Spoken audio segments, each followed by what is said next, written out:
Mtazamaji, tupo katika kijiji cha Saadani, kijiji ambacho kipo karibu kabisa na hifadhi ya taifa ya Saadani, hifadhi ambayo ina vivutio vingi vya kale, lakini pia ina wanyama, ina kumbukumbu nyingi za kale. Lakini katika kijiji hiki kina historia kubwa ambayo kulikuwa na soko la watumwa, lakini pia kuna makaburi ya wakoloni ambao waliweza kufariki na kuzikwa hapa. Lakini pia kina historia kubwa ya mti mkubwa ambao ulikuwa unatumika kwa adhabu kwa wale watumwa ambao walikuwa wanatoka maeneo tofauti tofauti kusafirishwa katika maeneo mengine kwa ajili ya kufanya shughuli za utumwa.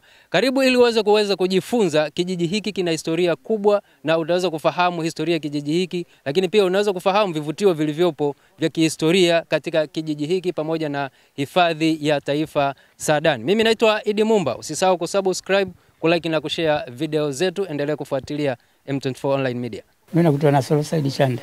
Hebu tueleze historia ya kijiji cha Saadani. Saadani maana yake kwanza hapa palikuwa panakutoa Utondo.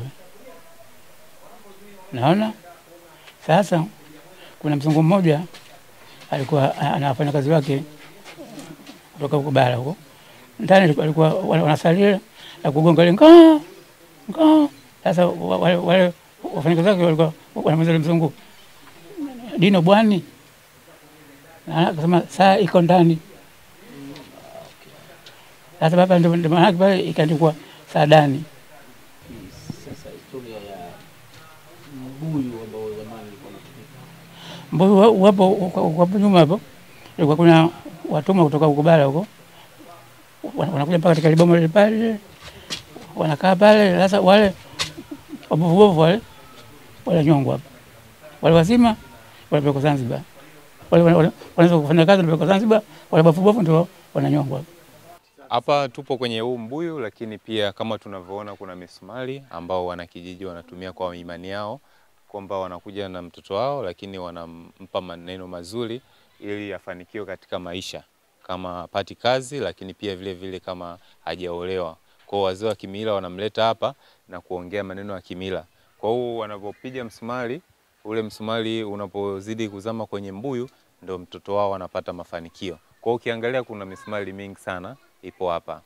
Lakini pia vile vile kuna alama hizi hapa za wakoloni ambao kipindi cha nyuma ambao walikuwa wanazitumia hizi bendera za kama Wajerumani.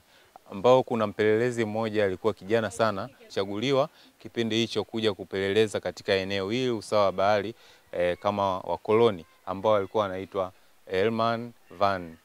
Kwamba walipokuja hapa kufanya upelelezi, alikuja mwaka 1472 kufanya upelelezi katika eneo hili kuangalia je kuna mafanikio ambao wanaweza kuyapata kama ukoloni. Lakini pia vile vile walimtuma mpelelezi mwingine ambao alikuwa anaitwa James H. Lidman ambao pia alikufa hapa kama yeye alikuja kutangaza dini ya Kikristo, lakini pia alikuja kuangalia mafanikio gani wanayopata katika utawala huo. Katika eneo hili tuliopo ni sehemu ya kivutio ambacho kinapatikana ndani yetu ya hifadhi ya taifa Saadani. Kwa hapa tulipo kuna mbuyu ambao unaonekana nyuma yangu hapo, ambao huu mbuyu katika hifadhi yetu una historia nzuri sana, lakini pia ni vizuri watu wengi wakajifunza. Katika huu mbuyu ambao tunaoita kwa Kiingereza tunaita baobab, African baobab tree, lakini kwa Kiswahili tunasema mbuyu ambao unapatikana Afrika. Ni ile miti mikubwa inayopatikana Afrika na sehemu nyinginezo. Katika huu mbuyu ukiangalia ukiangalia vizuri kwenye maangu hapa katikati kuna taswira ambayo inaonekana taswira ya Bikira Maria.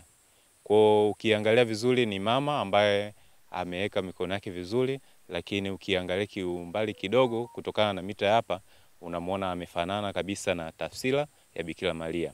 Lakini wageni wengi ambao wanakuja katika hifadhi ya taifa Saadani wanapenda kuja hapa kuabudu, wakati mwingine kuomba yale mazuri ambayo Mungu anaweza akawawezesha kupata mafanikio. Kwa imani ya kidini ya Kikristo, hususan wa Katoliki, wengi wao wanakuja kusali hapa na kufanikiwa. Kwa hiyo wengi wanapokuja kusali wakifanikiwa wanaambia wenzao, na wengineo wanakuja hapa ili kujionea mbuyu, lakini kupata na maombi mazuri ili ya kuwezesha katika maisha yao waendelee vizuri. Ile eneo liligundulika mwaka 2019 na muhifadhi ambaye alikuwepo hapa. Hivyo mpaka sasa hivi kama hifadhi iliona kama ni sehemu nzuri ya kivutio.